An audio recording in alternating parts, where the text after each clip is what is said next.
ওয়ালাইকুম রহমতুল্লাহ। সম্মানিত বন্ধু, দেখতে পাচ্ছেন এই হলো রাতের নিমসার বাজার। আপনারা দেখে থাকেন সকালবেলা ভিডিওগুলো আমরা দিয়ে থাকি, কিন্তু সন্ধ্যা থেকেই এই বাজারে মালামাল আসা শুরু হয় এবং বিক্রি শুরু হয়। আমরা দেখতে পাচ্ছি, এদিকে দেখতে পাচ্ছেন এই কালো কালো মিষ্টি কুমড়া সহ আর অন্যান্য শাকসবজি কিন্তু চলে আসছে আমাদের এই বাজারে। এই যে মূলা দেখতে পাচ্ছেন, হিউজ মূলার কালেকশন।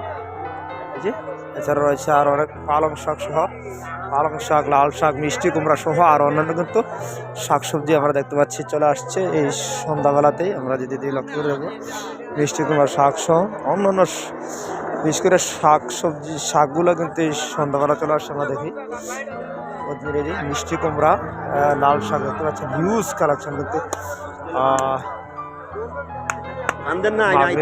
আগ থেকে শুরু হয় কিন্তু এ বাজারে তরকারি আসা।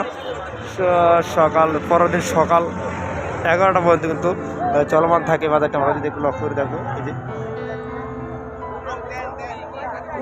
রাঙ্গা শাক দেখবো, এই যে ব্যানে করে আছে কিছু, যদি লক্ষ্য করেন পালং শাক, মিষ্টি কুমড়া সহ আর অন্যান্য শাক কিন্তু দেখতে পাচ্ছেন এই বাজারে। সন্ধ্যা থেকে কিন্তু শুরু হয়ে থাকে বিক্রি।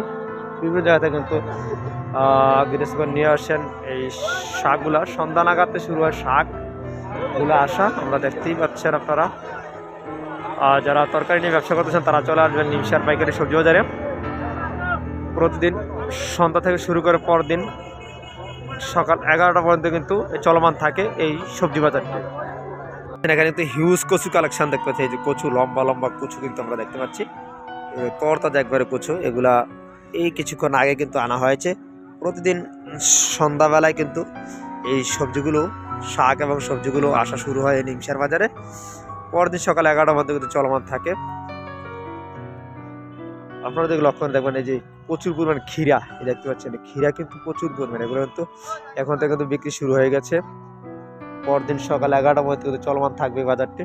হিউজ কচু, ক্ষীরা সহ অন্যান্য সবজি কালেকশন। সকালের ভিডিওতে দেখেছেন আপনারা। ইনশাল্লাহ প্রতিদিন ভিডিও পাবেন এই পেজে, এই ইউটিউব চ্যানেলে। আমি ইনশাল্লাহ প্রতিদিন এই বাজারের সবজির, বিভিন্ন সবজির দরদাম আপনাদের জানিয়ে যাবো ইনশাল্লাহ। আসসালামু আলাইকুম রহমতুল্লাহ।